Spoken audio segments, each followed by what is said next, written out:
नमस्कार दोस्तों, स्वागत है gk.com में। तो आज की इस वीडियो में करंट अफेयर का सबसे महत्वपूर्ण टॉपिक वर्तमान में कौन क्या है, मार्च 2022 अपडेटेड नए प्रश्न लाए हैं। फ्रेंड्स, इस वीडियो में सारे क्वेश्चन हमने एग्जाम ओरिएंटेड और इंपॉर्टेंट लिए हैं ताकि आपके आने वाले एग्जाम में हेल्प हो सके। तो इसलिए वीडियो के अंत तक जरूर बने रहिएगा। तो चलिए शुरू करते हैं पहले प्रश्न से। पहला प्रश्न है हमारा, LIC के नए MD और CEO कौन बने हैं? तो इसका आंसर हो जाएगा आपका option number C, TS Ramakrishna. आपको याद रखना है फ्रेंड्स, TS रामकृष्ण LIC के नए MD और CEO यानी कार्यकारी अध्यक्ष नियुक्त हुए हैं। ये बहुत इंपॉर्टेंट प्रश्न है आपके आने वाले एग्जाम के लिए। तो LIC की फुल फॉर्म की बात कर ले रहे हैं, जो कि आपके आने वाले एग्जाम के लिए भी इंपॉर्टेंट है। तो इसका फुल फॉर्म हो जाएगा लाइफ इंश्योरेंस कॉर्पोरेशन, इसका फुल फॉर्म हो जाएगा। और एस्टेब्लिश इसकी स्थापना कब हुई थी? तो 1 सितंबर 1956 में LIC की स्थापना की गई थी। आपको ध्यान में रखना है फ्रेंड्स। अगला प्रश्न देख लेते हैं। अगला प्रश्न है हमारा, UPSC के नए अध्यक्ष कौन बने हैं? तो इसका आंसर हो जाएगा आपका option number D, Pradeep Kumar Joshi ji को UPSC का नया अध्यक्ष बनाया गया है। आपको ध्यान में रखना है फ्रेंड्स। इंपॉर्टेंट पॉइंट देख लेते हैं। तो इंपॉर्टेंट पॉइंट की बात करें तो UPSC की फुल फॉर्म देख लेते हैं। तो यूनियन पब्लिक सर्विस कमीशन इसका फुल फॉर्म हो जाएगा। और हिंदी में बात करें तो संघ लोक सेवा आयोग। और बात करें इसकी स्थापना की तो 1 अक्टूबर 1926 में इसकी स्थापना की गई थी। ये आपको ध्यान में रखना है। आगे बढ़ने से पहले आपको बता दें कि डेली बेसिस पर हम क्विज का आयोजन करते हैं। प्रत्येक दिन एक प्रश्न पूछते हैं। जो सबसे पहले और सही आंसर बताते हैं उनका नाम टॉप 10 में शामिल कर लिया जाता है। ये आपको ध्यान में रखना है फ्रेंड्स। खैर, अगला प्रश्न देख लेते हैं। अगला प्रश्न है हमारा, रेलवे बोर्ड के नए अध्यक्ष कौन बने हैं? तो इसका आंसर हो जाएगा आपका option number B, Vinay Kumar Tripathi ji को रेलवे बोर्ड का नया अध्यक्ष के रूप में बनाया गया है। ये आप ध्यान में रखिएगा, मोस्ट इंपॉर्टेंट प्रश्न है। और क्विज में जरूर पार्टिसिपेट कीजिएगा, आपके आने वाले एग्जाम के लिए बहुत इंपॉर्टेंट होगा। आप क्वेश्चन खोजेंगे उसका आंसर तो आपको याद भी हो जाएगा और कंपटीशन से भी याद हो जाता है। चलिए इंपॉर्टेंट पॉइंट देख लेते हैं। तो कैबिनेट की नियुक्ति समिति ने त्रिपाठी को नियुक्त किया, न कि केवल जनवरी से 6 माह के लिए, यानी 31 दिसंबर 2022 तक ये रह सकते हैं इस पद पर। ये भी आप ध्यान में रखिएगा आपके आने वाले एग्जाम के लिए। अगला प्रश्न देख लेते हैं। अगला प्रश्न भी इंपॉर्टेंट है आपके आने वाले एग्जाम के दृष्टिकोण से। राष्ट्रीय रक्षा कॉलेज के नए प्रमुख कौन बने हैं? तो इसका आंसर हो जाएगा आपका option number D, Manoj Kumar मांगो को रक्षा कॉलेज, राष्ट्रीय रक्षा कॉलेज का प्रमुख बनाया गया है। ये आपको ध्यान में रखना है फ्रेंड्स। इंपॉर्टेंट पॉइंट देख लेते हैं आपके आने वाले एग्जाम के लिए। तो इसकी बात करें कि कहाँ पर है राष्ट्रीय रक्षा कॉलेज, तो ये दिल्ली में स्थित है। ये आपको ध्यान में रखना है। जो भारत के सेना के लिए उच्च शिक्षा का यह संस्था है, ये भी आप ध्यान में रखिएगा। और इसकी स्थापना कब हुई थी? 27 अप्रैल 1960 में इसकी स्थापना की गई थी। आगे बढ़ने से पहले आपको बता दें, अगर आप चैनल पर पहली बार आए हैं तो चैनल को जरूर सब्सक्राइब करके बेल आइकन हिट कर दीजिएगा, ताकि आने वाले नए वीडियो का नोटिफिकेशन आपको सबसे पहले मिल सके। अगला प्रश्न देख लेते हैं। अगला प्रश्न है हमारा, राष्ट्रीय बाल अधिकार संरक्षण आयोग के नए अध्यक्ष कौन बने हैं? तो इसका आंसर हो जाएगा आपका ऑप्शन नंबर बी, प्रियंक कानूनगो। आपको याद रखना है फ्रेंड्स, प्रियंक कानूनगो राष्ट्रीय बाल अधिकार संरक्षण आयोग के नए अध्यक्ष बने हैं। आपको ध्यान में रखना है फ्रेंड्स।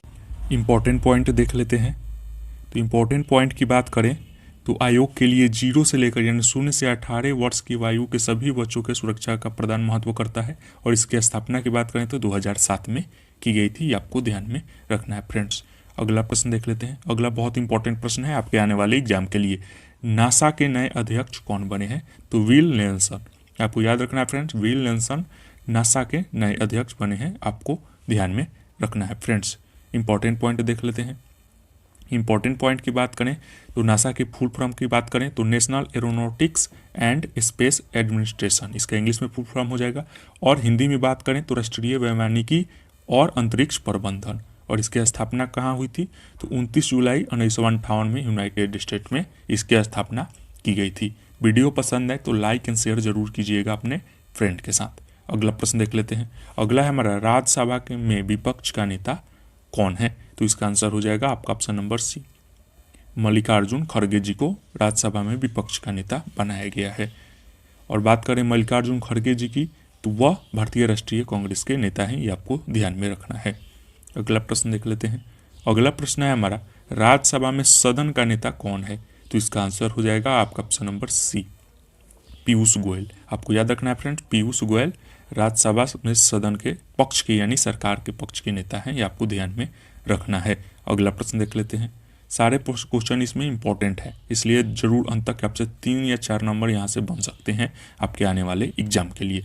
तो देख लेते हैं अगला प्रश्न, आरबीआई के नए गवर्नर कौन है? तो इसका आंसर हो जाएगा आपका ऑप्शन नंबर सी, शक्तिकांत दास जी आरबीआई के नए गवर्नर हैं, आपको याद रखना है फ्रेंड्स। चलिए आरबीआई से जितने भी महत्वपूर्ण प्रश्न आपके आने वाले एग्जाम में बन सकते हैं सारे देख ले रहे हैं। तो आरबीआई के फुल फॉर्म की बात करें, रिजर्व बैंक ऑफ इंडिया हो जाएगा, और इसकी स्थापना 1 अप्रैल 1935 में की गई थी और इंडिया एक्ट के तहत की गई थी, और 1934 के अनुसार की गई थी, आपको ध्यान में रखना है। और डिप्टी गवर्नर की बात कर रहे हैं आरबीआई के, तो श्री महेश कुमार जैन जी को बनाया गया है, ये आप ध्यान में जरूर रखिए क्योंकि वो बन सकते हैं अध्यक्ष। खैर अगला प्रश्न देख लेते हैं।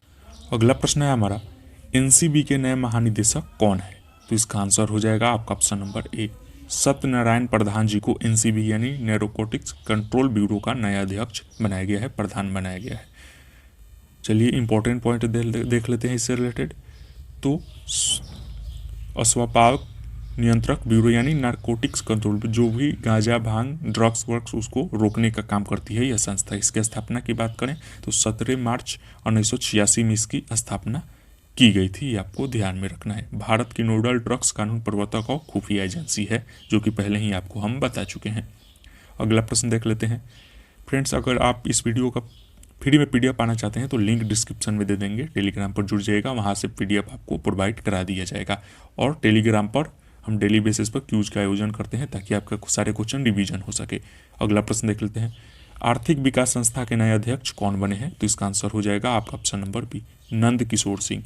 नंद किशोर सिंह को आर्थिक विकास संस्था के नया अध्यक्ष बनाया गया है। चलिए अगला प्रश्न देख लेते हैं। अगला प्रश्न है हमारा,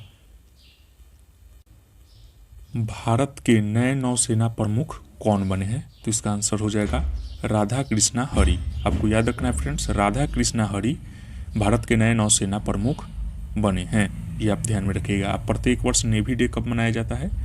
तो 4 दिसंबर को मनाया जाता है नेवी डे।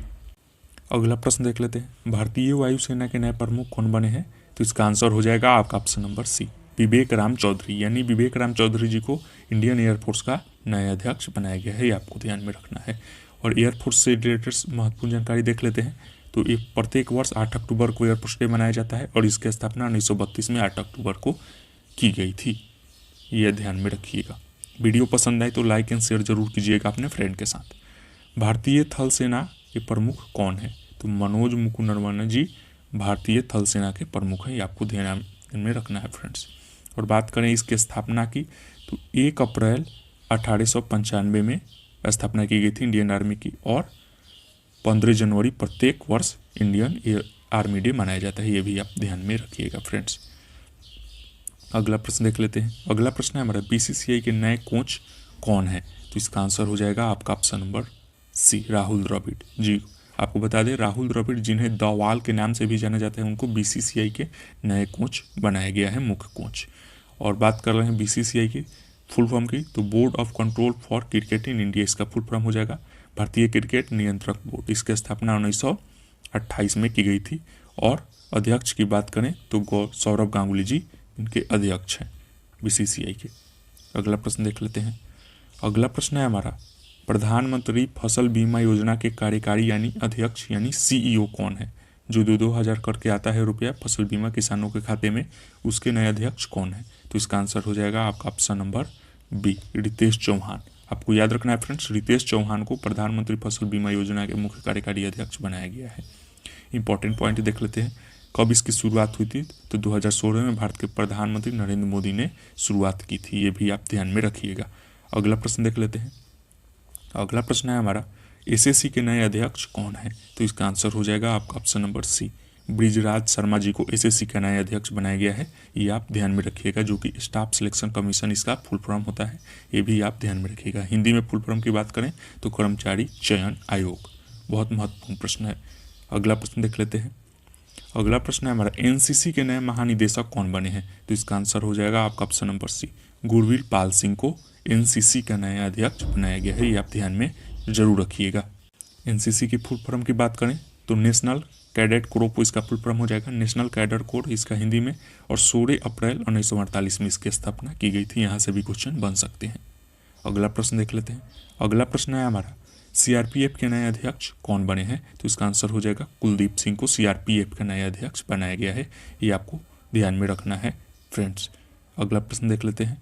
अगला प्रश्न इंपॉर्टेंट पॉइंट इससे भी देख लेते हैं। सेंट्रल रिजर्व पुलिस फोर्स इसका फुल फॉर्म हो जाएगा केंद्रीय रिजर्व पुलिस बल हिंदी में।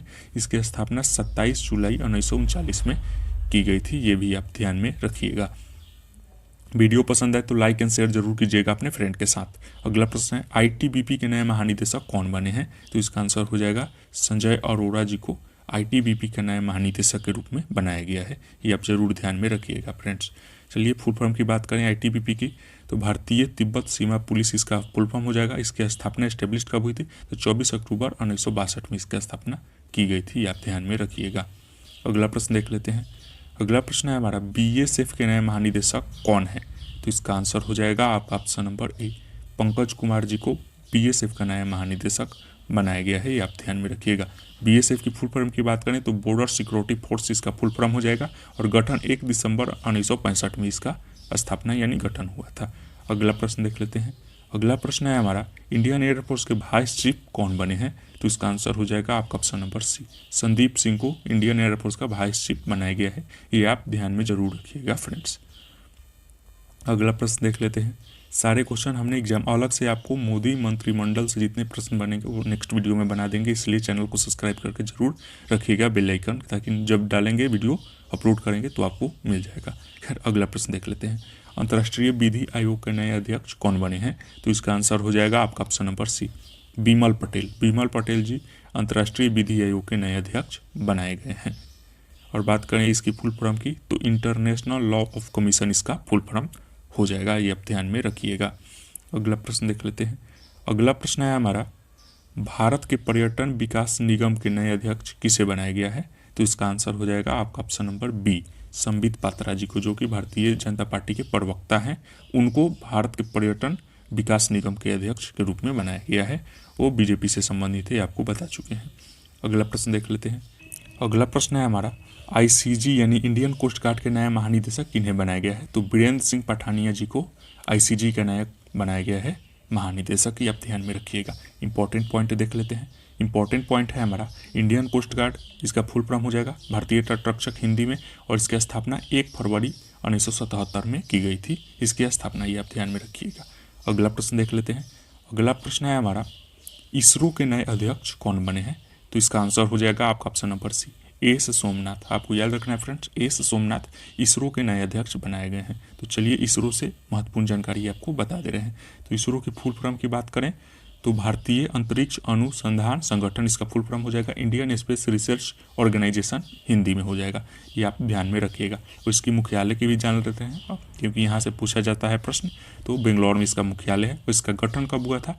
15 अगस्त 1969 में इसकी गठन की गई थी। आपको ध्यान में रखना है। और इसकी बात करें अंतरिक्ष के जो कार्यक्रम होते हैं उनके जनक किसे माना जाता है? तो विक्रम ए साराभाई को भारत के अंतरिक्ष कार्यक्रमों का संस्थापक और जनक माना जाता है। ये भी आप ध्यान में रखिएगा। तो आज का प्रश्न यही समाप्त हुआ। तो जो डेली बेसिस पर हम प्रश्न पूछते हैं उसको आप पूछ ले रहे हैं, क्योंकि बताइएगा, इससे रिवीजन भी होगा। तो वर्तमान में भारत के राज्यसभा के अध्यक्ष कौन है? ये आप कमेंट सेक्शन में सबसे पहले बताइएगा। जो बताएंगे उनको टॉप 10 में नाम शामिल कर लिया जाएगा। तो खैर विनर की नाम की घोषणा करें। तो जो भी विनर हुए उनको gk.com परिवार की तरफ से बहुत बहुत बधाई। तो पहले नंबर पर हैं रोमंत राम, जो डेली बेसिस पर रहते हैं। दूसरे नंबर पर वाईटी योगेश जी भी रहते हैं। तीसरे नंबर पर गजेंद्र निगम जी रहते हैं। चौथे स्थान पर सौरभ यादव, ये भी डेली बेसिस पर प्रतियोगिता में भाग लेते हैं। और पाँचवें की बात करें तो रिया जी रहती हैं। छठे नंबर पर सलोनी पांडे, MK शर्मा 7वें नंबर पर। और बात करें 8वें नंबर की तो उपेंद्र प्रजापति, 9वें नंबर पर श्याम JNP सरोज, और 10वें नंबर पर नवी किरण, और 11वें नंबर पर काजल चंदेल। ध्यान में रखना है। तो आज के विनर के नाम की घोषणा कर दिए। तो आज मिलते हैं नेक्स्ट वीडियो में। तब तक के लिए God bless you, take care and Jai Hind.